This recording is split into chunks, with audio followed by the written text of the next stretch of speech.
Muy bien, lo dicho, lo prometido. Raúl Barbosa está en los estudios de la radio. Tenemos el placer de saludarlo, habernos podido sacar una foto con él. ¿Cómo le va? Buenas tardes. Muy buenas tardes, muy buenas tardes. Bueno, usted nos decía el sábado que lo llamamos desde Galponcho 90, desde Reconquista, que no recordaba la fecha exacta, pero que había estado alguna otra vez en Dorrego. Sí, yo no tengo memoria exacta de los lugares porque por ahí el otro día estábamos conversando con un señor y mirando hacia atrás hacía 52 años que había andado por la zona, no recuerdo exactamente, con Ariel Ramírez en los años 64, 65, por ahí, ¿no? Claro, más de medio siglo y yo por ahí no me acuerdo de algunas cositas, ¿no? Pero lo importante para mí es saber que puedo llegar y cuando la gente me recuerda que anduve por acá o por algún lugar o otro lugar y que me encuentro con personas que he visto en ese momento, en situaciones muy diferentes, algunos que se daban, un joven que una vez me pidió un tema que le quería dedicar a una chica, que yo lo hice por pedido de él, que luego a los años volví otra vez y me dice, bueno, usted dedicó una vez una canción que yo le pedí a esta chica que hoy es mi señora, es la mamá de los chicos, en fin. Otras personas que dicen, bueno, cuando yo estaba enferma, yo le pedí a mi marido que ponga su música porque me tranquilizaban y todo ese tipo de cosas que yo recuerdo así en la neblina de los recuerdos, ¿no? Que se van juntando. A veces aparecen algunos intempestivamente y me dan placer de poder recordarlos.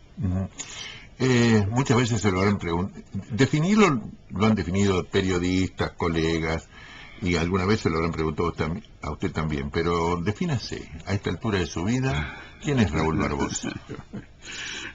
Es muy sencillo, yo nunca me definí como para hacer una publicación o algo, simplemente yo soy un músico, podría haber sido otra cosa, tener otra profesión, porque bueno, yo no terminé mis estudios en la escuela secundaria, me gustaba pintar, yo estudié artes decorativas, por ejemplo, me gustaba mucho, y fui chofer de taxi en algún momento, en fin, hice muchas cosas, pero siempre lo que más me acompañó, siempre desde que tenía 7 u 8 años, fue el instrumento, fue la música, el crear, el imaginar, no solamente con las melodías, sino también con la palabra, imaginar situaciones, luego crear una melodía afín al pensamiento o a lo que me contaban algunas personas o a lo que yo escuché de la vida, qué sé yo, el ruido que hace una nutria cuando sale del agua o un animal que escapa del depredador o el canto de un pájaro o el galope de un caballo. Todas esas cosas para mí tienen, no es que tengan un valor particular, pero no es ajeno a mis pensamientos y a mi deseo de retenerlo en la memoria. Ahora con Nardo, mi compañero de guitarra, estamos tratando de escribir el canto de un pájaro que vive en el Brasil. Se llama Guirapuru. Guirá en guaraní quiere decir pájaro. Guirá campana, pájaro campana. Pero Guirabusu, no sé, Guirá pájaro, pero la otra palabra no sé. Le tengo que preguntar a algún guaranitólogo o algún brasileño, a lo mejor es una palabra del tupí guaraní o es una palabra brasilera, yo desconozco, pero es un canto muy particular que es muy difícil. Yo creo que él consiguió, pero tardamos muchos días en poder encontrar el sonido. El canto, los intervalos que hace el bichito. Además es un pájaro muy pequeñito, muy chiquito, y me interesan a mí el canto de esos animalitos. Yo recuerdo que una vez escuché a un maestro ruso en la época de la Unión Soviética. Yo había estado en la Unión Soviética ya por los años 70. Y el traductor contaba que le habían preguntado al maestro si él se sentía como que él había cumplido su tarea, ¿no? Como músico, y le dijo, no, para nada. Porque el otro día estuve pensando en que yo tengo un instrumento que tiene más de 100 teclas. Yo tengo 2 manos, tengo 10 dedos, estudié años y años y no puedo lograr sacar el sonido de un ave diminuto con unas cuerdas vocales muy pequeñas. Y bueno, pienso que por un lado a veces la naturaleza es injusta, pero yo lo llego a comprender que es justicia, que me hace comprender a mí que no todo es técnica y no todo es querer hacer algo como para poder lograrlo. Qué grandeza, ¿no? Ah, sí, lo que él dijo me ha hecho mucho bien a mí también. Claro. Usted como un embajador argentino en el mundo, usted vive en Francia habitualmente, entre Francia y Buenos Aires, ¿no? Yo vivo en los 2 países, no es que yo cambie de domicilio. No, pero sus tareas artísticas lo llevan. Yo pienso, lo que pasa es que por esas cosas de la vida yo fui a visitar, a conocer París, y las cosas se fueron dando de una manera tal que por muchas razones que se fueron dando, yo fui con mi señora, hizo que no fuéramos nosotros los que tomamos la decisión de quedarnos, sino que fueron cantidades de circunstancias que nos empujaron, o me empujaron, a aceptar eso que la vida me estaba ofreciendo, que era a lo mejor quedarme en ese país, o digamos no quedarme, aceptar el trabajo, lo cual la aceptación implicaba que yo no podía regresar a la Argentina porque se vencía su visa. La visa. Eso no era tanto, pero el pasaje de regreso. Una vez que terminaba, que se caducaba el billete, yo no tenía la posibilidad de comprar otro. Así fue que yo me quedé 7 años en Francia sin poder regresar, ¿no? Esa observación de la que usted hablaba, de las aves, de animalitos de acá, es cuando vive en Francia, usted lo vuelca en el escenario, pero tiene otro panorama, tiene otra visión, es otro mundo, y usted se me ocurre que es un enorme observador. ¿Qué ve ahí? ¿De qué se nutre en Francia? Hay cosas que son para mí muy simples, algunas son más complicadas, pero para mí es muy simple la vida, el vivir. Cuando yo me voy a un país, yo pienso que me voy a encontrar con personas que son igual que yo, por empezar. Yo nunca me fijo como algunos personas se fijan si son rubios, si son morenos, si tienen la piel oscura o la piel clara. Son seres humanos. Personas. Y esas personas viven en un país con una actitud social determinada, con un lenguaje que los identifica y con una música que le dan, y valga la redundancia, que le dan identificación étnica o como se le quiera llamar. Ujú. Y yo he andado por muchos países y nunca me sentí fuera del contexto, porque cuando una persona viaja, tiene que comprender que cuando se va a un país hay que adaptarse a las, no exigencias, pero a la forma A las de reglas vida, de juego. a la forma de vida del Claro, país. claro. Y quien no comprende eso, sufre. Quien se va a la China y sufre porque no hay asado y sabe que no va a haber asado, claro. Sabe que no va a Sí, haber hierba sí. para tomar mate. Pero es que es eso la vida. Claro. No se puede jugar al fútbol pensando que es un aro de básquet, ni al básquet jugando que es un arco de fútbol, ¿no? No sé, yo Son pienso distintos que reglamentos. por eso es importante. Yo me acomodo a las circunstancias, lo que me ha permitido tener amigos por muchos lugares y tratar de no intentar imponer nuestras ideas, de no intentar siempre estar criticando al vecino. El país sí es esto, pero no tiene esto, porque nosotros tenemos esto, no, pero ellos no tienen esto. Hay como una actitud de criticar, tal vez es porque uno no se ha adaptado, Claro. ¿no?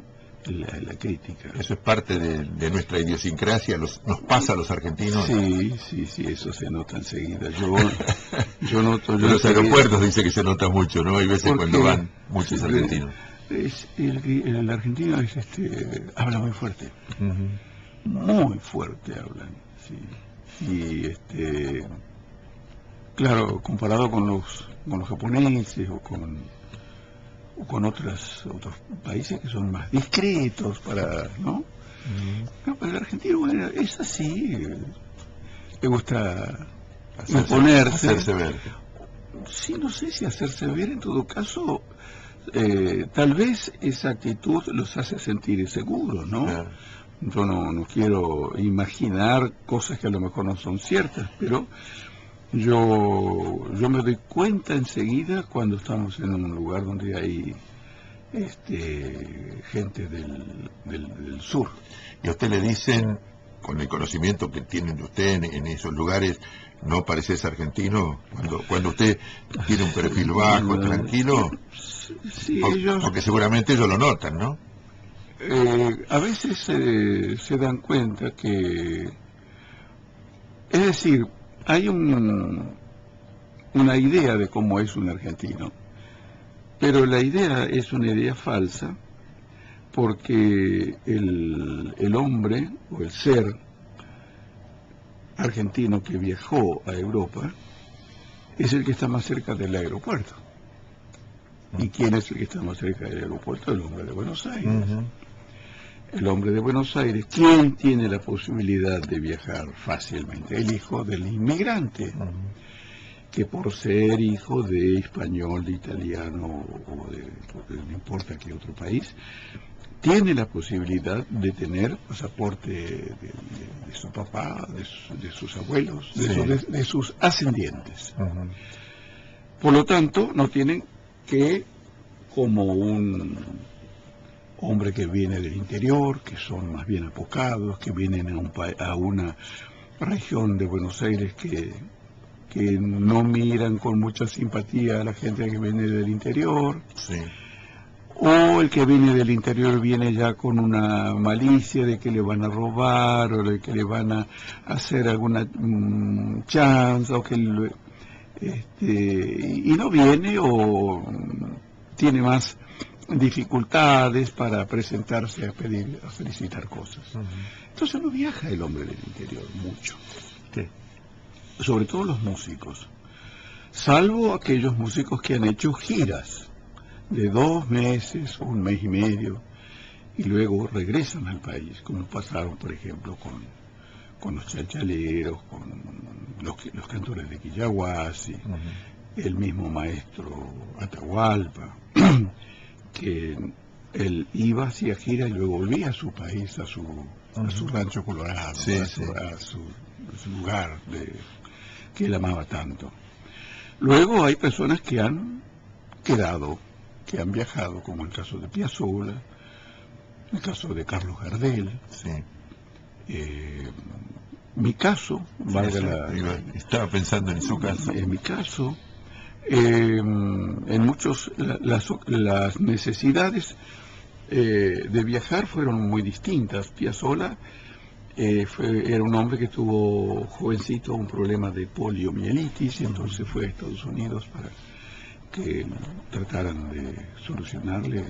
Eso fue. Y ahí estuvo en la película con Gardel. Y ahí en el año 33 creo que fue, el papá lo llevó y lo conoció al maestro Gardel y le mostró lo que sabía tocar el bandoneón. Y bueno, lo tomó y le hizo la película. También muchos músicos, ¿quiénes fueron los que viajaron? Canaro, toda la gente era de Buenos Aires, de la capital.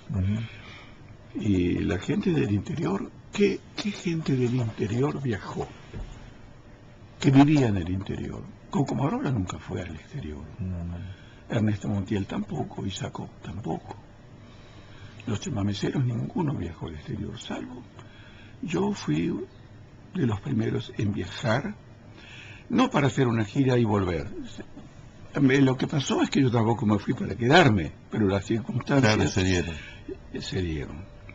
Yo viajé en el año 1970 a la Unión Soviética, cuando era muy difícil viajar a esa región en aquella época. Regresé con el temor de que en cualquier momento pudieran venir a buscarme y preguntarme por qué me fui, qué hice, por qué. Bueno. ¿En qué año volvió? Yo estuve 4 meses en la Unión Soviética. Fueron los olimareños en aquella época. Los uruguayos. Sí, estaban los olimareños. Mario Gareña, un cantante de boleros maravilloso. Leonor González Mina, que llamaba la negra grande de Colombia, que yo la conocí, fuimos muy amigos. Y un cuerpo de bailes y de músicos brasileños, que ellos sí, los brasileños siempre son muchos donde van. Eran como 25 personas en el grupo de los brasileños. Y yo con mis compañeros éramos 4. Volví, después hice muchas giras con el maestro Ramírez, con Cafrune, Jaime Torres, los Chalchaleros, bueno, no recuerdo quiénes más. Con los Huancahuá también en algún momento. Los Huancahuá, qué grupo. Ay, claro. Y después, de acá yo fui 3 veces a Japón. Me contrataron para tocar en Japón 3 veces. Yo fui a tocar en el 81. Iba la orquesta del maestro Sargán de Lío y yo en trío con 2 compañeros. Después fui en el 86 en trío y en el 87 fui con un cantante entrerriano con el que había viajado en el 86 también, Octavio Osuna. Sí. Y ya en el 87 yo ya habíamos conversado con mi señora de viajar a Europa. Pero yo porque estaba en Tokio, entonces decidimos que yo podía viajar desde Tokio sin volver a la Argentina. Y entonces me hicieron un desvío del billete para llegar hasta Río de Janeiro. En Río de Janeiro yo esperé, pagué una diferencia de mi billete y de Río de Janeiro estuve 3 o 4 días esperando que me tocara el vuelo que me correspondía, ¿no? Y para llegar a París. Llegué a París y desde que llegué ya no pude volver más en 7 años y luego las cosas también, las circunstancias hicieron que pudiese regresar pero no para quedarme en Argentina, sino para comenzar de ahí el ir y volver, el ir y el volver. Claro. Usted alguna vez, yo he leído algunas notas que se le han hecho y algo referido a su vida. Es decir, esto, usted, no sé si es la síntesis, pero es un eslabón más de una larga cadena de aquellos que siempre hicieron música, que fueron haciendo, y usted será un eslabón más de la cadena de los jóvenes que vienen. Hay jóvenes que interpretan su instrumento, que lo siguen. Hablemos de la música litoraleña, que pueden continuar lo que usted hace ahora. ¿Me lo pregunta? Sí. Se lo pregunto. Sí, yo he visto a muchos chicos y chicas también, jovencitas, señoritas, que tienen una predisposición muy firme, muy acentuada de ser músicos, de ser artistas. Ahora, serán las circunstancias propicias en un país donde el músico ser músico no es tener una profesión. Acá un músico no tiene profesión. Yo soy músico, pero ¿de qué trabaja? Cualquiera puede ser músico, según parece. Sí, pero el tema es vivir de eso, poder vivir de eso. Pero para mucha gente ser músico es no tener profesión. Claro. ¿De qué trabaja? La guitarrista está fenómeno, pero ¿y de qué trabaja? Sí, lo decía el negro argentino Luna, ¿no? Cuando salió en su momento, dice, el negrito es un vago, anda con la guitarrita al hombro. Claro, eso es lo que que también hay gente muy seria que tienen altos puestos que también no hacen honor a esos puestos que ocupan. Por la misma razón que se le dice al negrito lo que tal vez no sea. Claro. Entonces, en este momento, en fin, yo cuando comencé a tocar, mi padre nunca me impuso que sea músico. Yo fui desarrollando esa capacidad que la naturaleza me dio, me ofreció, me prestó, me regaló. Y yo aprendí solo, porque yo no fui a estudiar a ningún conservatorio. No hay acá, ni hoy hay. Ajá. Si usted me encuentra un conservatorio de chamamé en algún lado, no hay. Si no lo sabe usted, ¿qué voy a saber yo? No. Pero es que, por ejemplo, usted puede llegar a saber si hay acá un conservatorio para enseñar guitarra o para enseñar piano. Un conservatorio, yo no digo... No, profesores. Profesores hay muchos, sí. Profesores. Profesor es una cosa, pero un conservatorio quiere decir que es el Estado el que se está preocupando. Claro, no hay. ¿Alguna vez lo consultaron esos funcionarios vinculados con la cultura? Usted tiene un conocimiento enorme de lo que es la cultura en el mundo. Es decir, decirle, Barbosa, dígame, ¿qué podemos hacer? ¿Cuál es su idea? ¿Cómo la podemos desarrollar? ¿A dónde podemos llegar? ¿Cuál es el camino? ¿Alguien lo llamó alguna vez? No preciso cosas, que me digan ni qué gobierno ni qué funcionario, pero ¿alguien lo llamó? Hay cosas que son mucho más, que son importantes para la vida, que también es la cuestión económica. Es que hay alguna entidad, persona física o que llamen a los necesitados para ver cómo se puede arreglar la cuestión de... No, lo resuelven desde un escritorio. Y son gente con mucha panza, muchos. Y de decir que nunca han sentido hambre, ni han sentido frío, ni han tenido que esperar media hora un colectivo tratando de que ninguno venga a robarles. Ni tuvieron que pagar una quincena del otro lado. Y que llegan largamente al fin de mes. Esa gente es la que hace que no lo llamaron nunca. No, es esa la respuesta. Nunca lo llamaron. Nunca. Pero en Europa sí, a veces me llaman para que yo pueda enseñar chamamé en las escuelas de Francia, por ejemplo. Yo enseño en las escuelas de Francia chamamé, no solamente a los alumnos, sino a los maestros. Y los maestros saben que yo soy autodidacta, pero ellos no tienen el conocimiento práctico que yo tengo que yo desarrollé porque yo fui un curioso, yo he escuchado a Bela Bartok, a Jascha Heifetz, yo escuché a Gardel, no sé, a Menuhin, al indio que toca el violín con las basuras que tira el blanco en la selva y hace un violín con las cajas y con la cola de la yegua y expresa su dolor y su alegría. Todo tiene valor. Las oraciones de los mapuches, la seriedad con que hacen sus cosas, sus trabajos espirituales, todo eso tiene un enorme valor. Yo soy mitad guaraní por mi papá y mitad blanco por mi mamá. Y yo soy padrino de 2 hijos de un cacique guaraní, porque por esas cosas también de la vida que me solicitó si yo quería ser el padrino de los niños. Entonces yo tengo contacto y hablo y me llaman. Yo ahora, el año pasado, vine con un músico francés que tocaba el acordeón para tocar chamamé en el Festival de Chamamé de Corrientes, con un músico francés que aprendió 30 años estando yo ahí, aprendió uno a tocar. Con él estamos tocando chamamé y la música de él, porque por correspondencia yo tengo que también corresponder. Lógico. Entonces Nobleza obliga. Sí, yo así fue como yo también toco con él la música de su país, dado que él toca la mía. ¿Y si lo llamaran?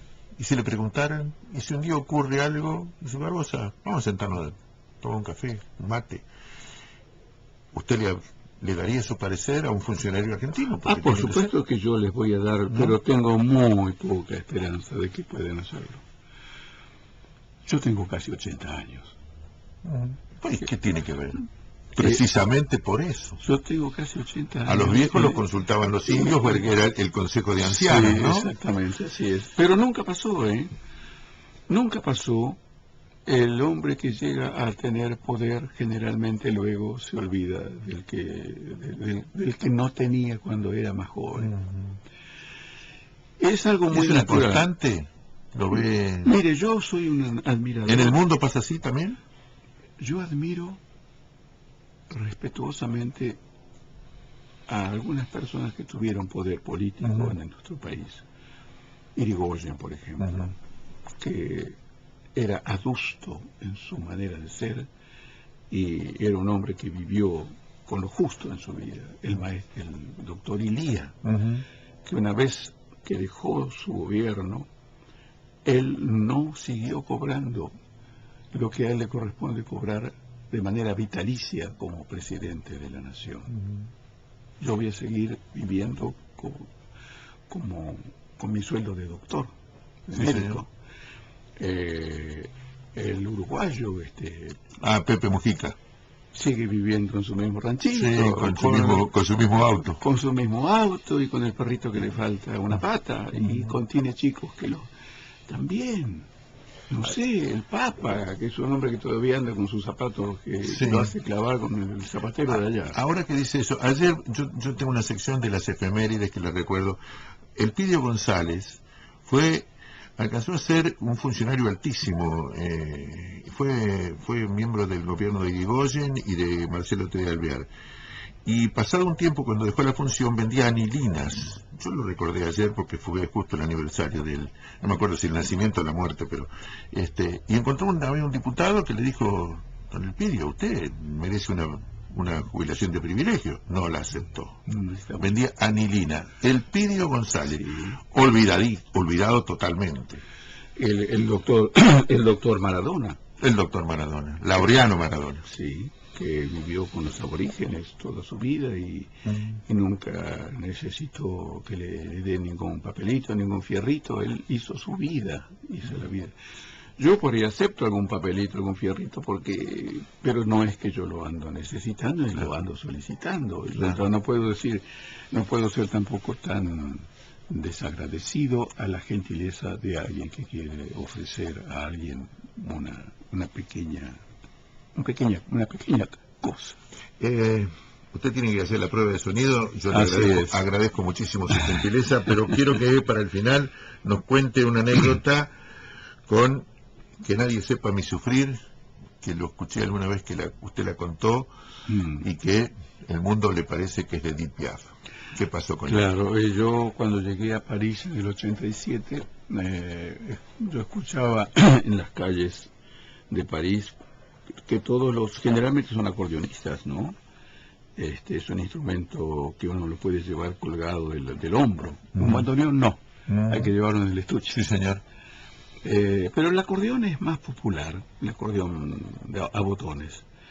Y todos, ya sean los mismos franceses, los rumanos, o también venían unos músicos rusos, o de la época la época de la Unión Soviética, que eran ucranianos o moldavos, con una técnica maravillosa.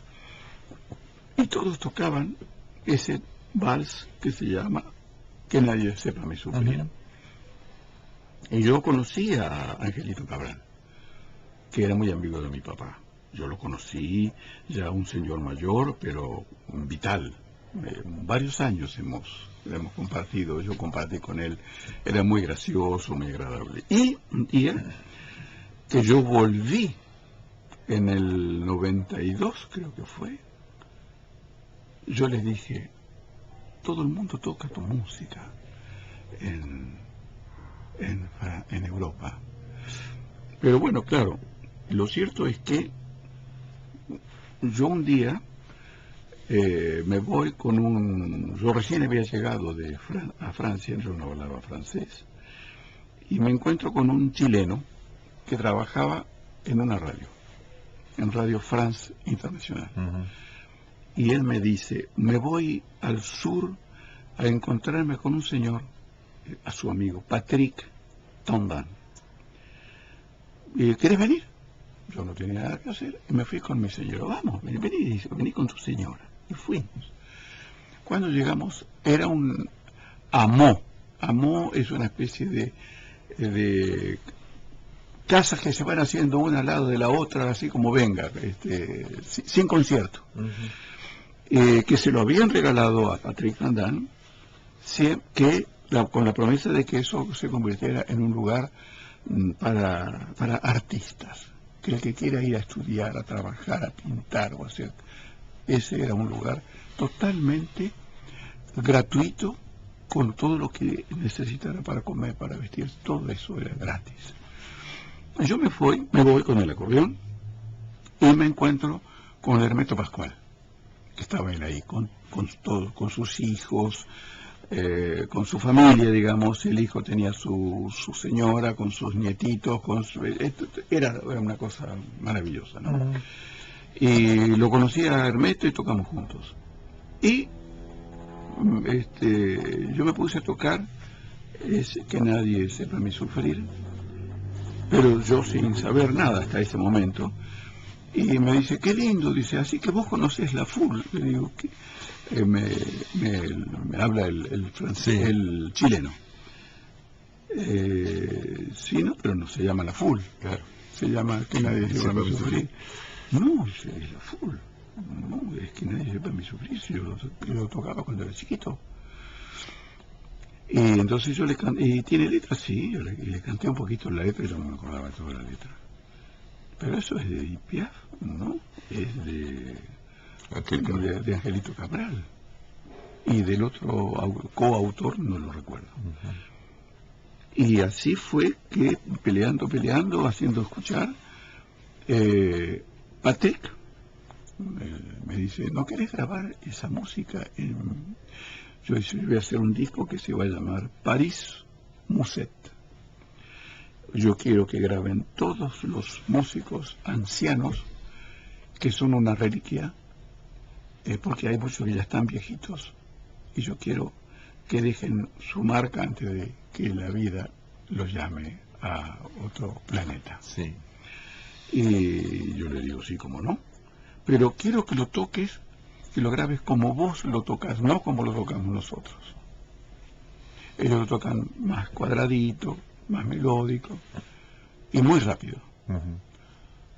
Pero vos estás seguro que no es de Edith Piaf, que yo no. Yo no recuerdo cómo fue, si yo no me acuerdo si mostré una partitura o ellos habrán buscado por intermedio de la SACEM, que es el equivalente a SADAI, que es de la Argentina, hasta que comprobaron que él oficialmente no era de Edith Piaf, Claro.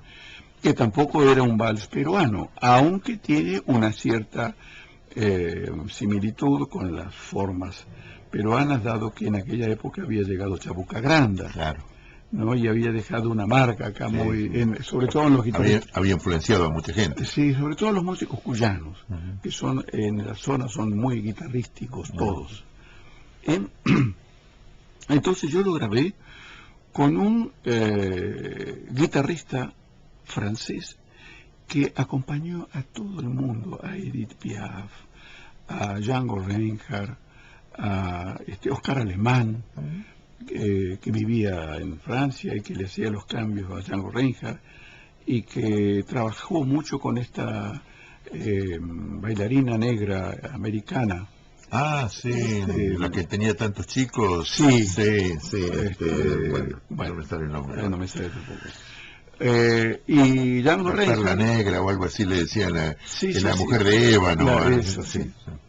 y Django Reinhardt por ahí estaba impedido físicamente de tocar, o simplemente no iba, y lo llamaban a este muchacho para que toque, pero le ponían la misma ropa que tenía Django, Ajá. ¿no? Pero él era negro. Así que la diferencia, por más que le pongan la ropa, se Josephine notaba. Baker. Josephine Baker. Acá está el amigo Google, grande. soluciona enseguida los problemas. Josephine Baker. Él fue guitarrista de Josephine Baker muchos años, Oscar Alemán. Ajá. Y yo grabé entonces esa música con un guitarrista francés, oidista, que conocía las músicas, todas las músicas, en cualquier tonalidad él tocaba, y un baterista de origen negro, no recuerdo de qué país era él. Y bueno, aquí donde lo tocamos, fuimos a grabar, no sé, la menor, ¿les parece? Le digo yo al guitarrista, sí, mete. Y así que tocamos y así como salió, quedó. Ese tema, se grabó en lo que duró el tema, 3 minutos o menos. Sí. Esa fue mi primera grabación en Europa, en Francia, mejor dicho. Y ese disco salió ganó el premio Charles Cros. Ese premio y le da al disco que recibió ese honor, es el mejor disco del año en ese rubro. Música de películas, música popular, música clásica, todos los rubros, música francesa, música afro, ¿no? Eligen, a París llegan las toneladas de los discos del mundo. Claro. Bueno, y después yo grabé mi segundo disco, mi primer disco, mejor dicho, y para eso yo lo llamé a Rudy Flores, para que venga. Ah, Rudy Nini Flores, que era el hermano que uno falleció hace poco. Poquito. Yo lo llamé a Rudy para que pueda venir, porque allá no hay músicos correntinos. Claro. Vino Rudy, o mejor dicho, fue Rudy a París, en los 2 discos, y vino fue con el hermano. Uh-huh. Y mi primer disco también yo recibí el Charles Cros como el mejor disco del año. Ahora yo me voy a Europa con una música que nadie conoce. A mí no me conocían, nadie nunca tocó un chamamé y le dan el primer premio. Claro. Ahora, ¿cómo es que pasó eso? Yo no sé. Además, yo no tenía sponsorización ni algo que me palanquee. Porque usted es bueno. No. Se dieron cuenta, se avivaron los franceses. Son las cosas de la vida, raras cosas de la vida. Y luego cuando grabé con Francis Baris, el acordeonista que vino conmigo, también. O sea que yo gané, es decir, yo obtuve 3 veces el Charles Cros, que yo siempre, cada vez que yo obtengo alguna alguna atención de los franceses. Yo lo comparto con todos los músicos que me antecedieron, Claro. que fueron los que montaron la escalera para que yo pueda escalarla y digamos, poder Y está en el lugar que subirla, está. y estoy en el lugar que estoy, que no es ni muy bajo ni muy alto tampoco. Don Raúl, muchísimas gracias. Porque me Gracias a enseña usted. Roberto, usted tiene que ir a hacer prueba de sonido y yo le agradezco muchísimo la gentileza de haberse quedado acá y explicarnos con su calidad y su calidez toda o una parte de su vida.